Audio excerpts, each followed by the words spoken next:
ഇന്നത്തെ വചനം വിശുദ്ധ മത്തായി എഴുതിയ സുവിശേഷം 19-ാം അധ്യായം 2-ാം വാക്യം. വലിയ ജനക്കൂട്ടങ്ങൾ അവനെ അനുഗമിക്കുകയും അവൻ അവിടെ വച്ച് അവരെ സുഖപ്പെടുത്തുകയും ചെയ്തു. കാരുണ്യവാനും സ്നേഹനിധിയുമായ നല്ല ദൈവമേ, അങ്ങേ തിരുസന്നിധിയിൽ ഞങ്ങളെ ഓരോരുത്തരെയും സമർപ്പിച്ചുകൊണ്ട് പ്രാർത്ഥിക്കുന്നു. ഈശോനാഥ, അങ്ങേ അനുഗമിച്ചവരെയൊക്കെ അങ്ങ് സുഖപ്പെടുത്തി, അങ്ങിൽ വിശ്വസിച്ചവരെയൊക്കെ അങ്ങ് രക്ഷയിലേക്ക് നയിക്കുകയും ചെയ്തു.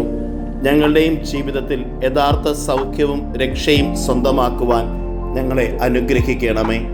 നമ്മുടെ കർത്താവ് ഈശോ മിശിഹായുടെ കൃപയും പിതാവായ ദൈവത്തിൻ്റെ സ്നേഹവും പരിശുദ്ധാത്മാവിൻ്റെ സഹവാസവും നാം എല്ലാവരോടും കൂടെ ഉണ്ടായിരിക്കട്ടെ, ഇപ്പോഴും എപ്പോഴും എന്നേക്കും.